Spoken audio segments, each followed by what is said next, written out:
Por la señal de la Santa Cruz de nuestros enemigos, líbranos, Señor Dios nuestro, en el nombre del Padre, del Hijo y del Espíritu Santo. Amén.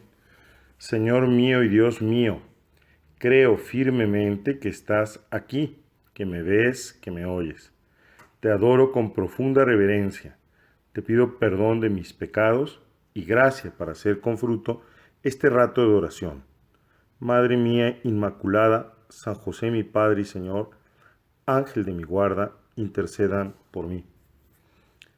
Hace no muchos meses, aquí en la Ciudad de México, ocurrió una tragedia en un cerro muy cercano a la Basílica de Guadalupe, donde con el tiempo algunas familias habían construido abusivamente en las laderas de ese cerro, llamado Cerro del Chiquihuite, pues después de una grande tormenta, el cerro se deslavó, cayeron una gran cantidad de rocas de dimensiones descomunales y sepultaron una gran cantidad de casas y dejaron inhabilitadas a muchas otras.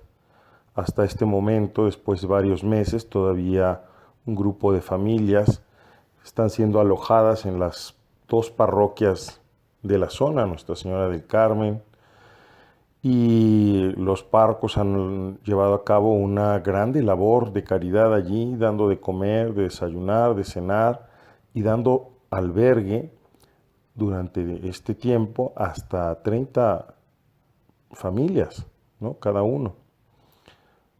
Pero ha sido una tragedia, sobre todo por las vidas humanas que ahí se perdieron, por los bienes materiales que se perdieron, etc. ¿Qué pasó? Esta tragedia no hubiera ocurrido si las personas hubieran sido prudentes, si no hubieran construido su casa en un terreno inestable, en un terreno, como te digo, un tanto tomado abusivamente, como pasa en tantas ciudades de Latinoamérica, y construyendo donde no existen permisos, donde no existen las condiciones, etc. Si hubieran sido gente prudente, no me refiero al hecho de que frecuentemente es gente que tiene necesidad, aunque en realidad actualmente las casas que ahí estaban eran casas pues bastante bien construidas, me refiero, no eran casas precarias, la mayoría de ellas, aunque evidentemente como eran casas construidas en terrenos abusivos, pues no resistieron la embestida del agua y sobre todo de este deslave del cerro.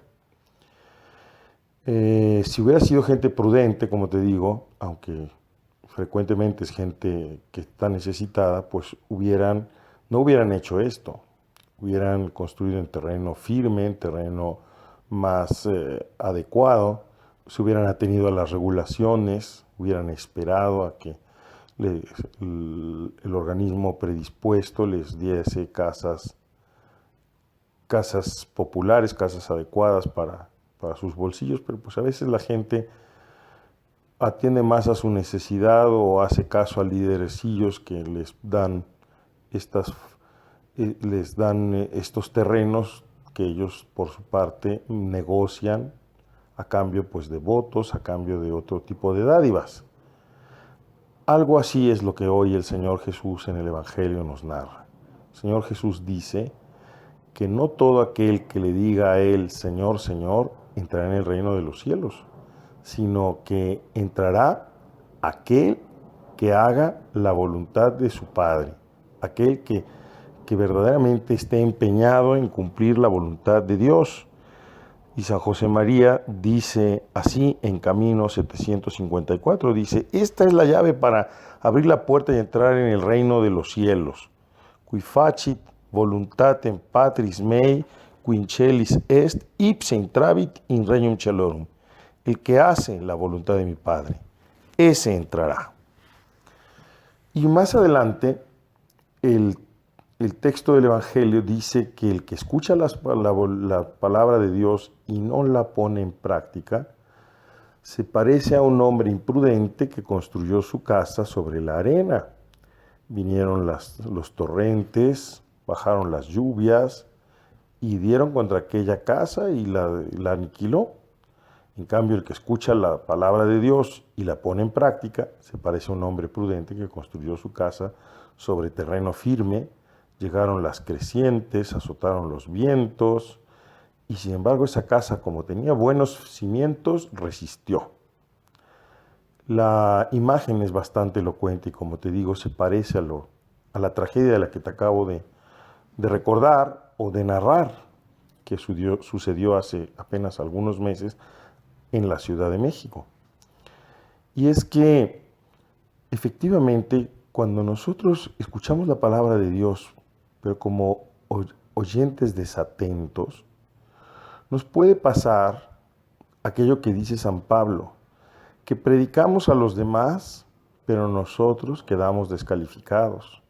Nos puede pasar que somos muy religiosos, tenemos sentimientos religiosos asentados, encendidos, prácticas religiosas, pero en realidad nuestra vida no transcurre por los derroteros del Evangelio, sino que nuestra vida sigue estando atrapada por el pecado o atrapada por la mentalidad del siglo, y entonces pues no podemos gozar de las virtualidades, de las grandezas que el Evangelio nos depara, de esa paz, de esa tranquilidad, de esa alegría que el Evangelio quiere para nosotros, que el Señor quiere para nosotros y ha pensado.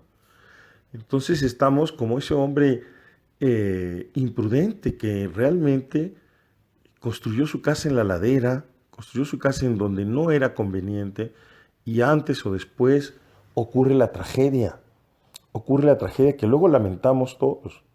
Pero qué terrible si esa tragedia es tu destino eterno, es tu vida que se pierde, porque realmente, a pesar de que has escuchado la palabra de Dios, no la has tomado en serio, no te has empeñado seriamente para ponerla en práctica. Por eso dice San José María también en el 930, alma de apóstol, primero tú, ha dicho el Señor por San Mateo. Muchos me dirán en el día del juicio, Señor, Señor, pues no hemos profetizado en tu nombre y lanzado en tu nombre los demonios y hecho muchos milagros. Entonces yo les protestaré, jamás os he conocido por míos. Apartaos de mí, operarios de la maldad. Entonces, significa que de verdad tenemos que estar atentos, porque es fácil que a nosotros nos ocurra esto. No solo a los sacerdotes que nos habituamos a escuchar y predicar la palabra de Dios, pero que podría pasarnos que lo escuchamos así, pero sin albergarla en el corazón, sin empeñarnos seriamente, sin sentirnos interpelados en primera persona, sino a todos los bautizados puede pasar lo mismo. Escuchar la palabra sin sentir que es una palabra dirigida a mí. Y nosotros le hemos dicho hoy en la oración preparatoria, Señor, creo firmemente que estás aquí, que me ves y que me oyes. Que me ves y que me oyes. Y podríamos añadir que me hablas. Que tienes un proyecto para mí. Y por eso esta adoración reverente es justamente el deseo de hacer su voluntad verdaderamente. Por eso como dice San José María en el 358, tu oración ha de ser la del Hijo de Dios, no la de los hipócritas que han de escuchar de Jesús aquellas palabras. No todo el que dice Señor, Señor entrará en el reino de los cielos. Tu oración, tu clamar, Señor, Señor, ha de ir unido de 1000 formas diversas en la jornada al deseo y al esfuerzo eficaz de cumplir la voluntad de Dios. Vamos a pedirle hoy al Señor, a decirle, Jesús, ayúdame a construir la casa de mi vida en terreno firme, a no ser tonto y ir a construir mi casa en una ladera resbaladiza, en un terreno fangoso, donde antes o después vendrán las pruebas de la vida, un revés económico, un problema de salud o situaciones simplemente del devenir de la vida que nos va agotando y que va haciendo que no resistamos y que al final veamos cómo nuestra casa construida con tanto esfuerzo se derrumba y se pierde. Qué terrible. Piensa en esas familias que estos sacerdotes, hermanos míos, albergan en su parroquia, en el esfuerzo enorme que tienen que hacer para que no les falte pues lo mínimo, indispensable. Pasan los meses y las familias también se desesperan de no tener su espacio, de no poder accesar a sus domicilios para recoger sus cosas porque se encuentran en una situación peligrosa de caerse ante el más mínimo movimiento. Pues nosotros, Jesús, no queremos tener así nuestra vida, pendiente en vilo. No queremos que nuestra vida sea arrasada por las tormentas de la vida, por las crecientes, por los vientos fuertes. Por eso, Señor, ayúdanos a apoyarnos firmemente en tu palabra. Ayúdanos a escucharla, a sentirnos interpelados, a empeñarnos seriamente cada día de mil maneras para hacer tu voluntad, acostumbrarnos a tenerte a ti como público, a querer agradarte a ti en todo, porque entonces sí nuestra vida estará construida sobre terreno firme y resistirá todos los embates de la intemperie y resistirá y se mantendrá en pie. Santa María, Madre nuestra, que no nos falte el poderoso auxilio de tu intercesión, que no nos falte la motivación también de mirarte a ti cómo acogiste la palabra de Dios, cómo te empeñaste en ponerla en práctica y que nosotros así imitándote tengamos siempre la fortaleza de vivir de acuerdo a esta palabra. Te doy gracias, Dios mío, por los buenos propósitos, afectos e inspiraciones que me has comunicado en esta meditación.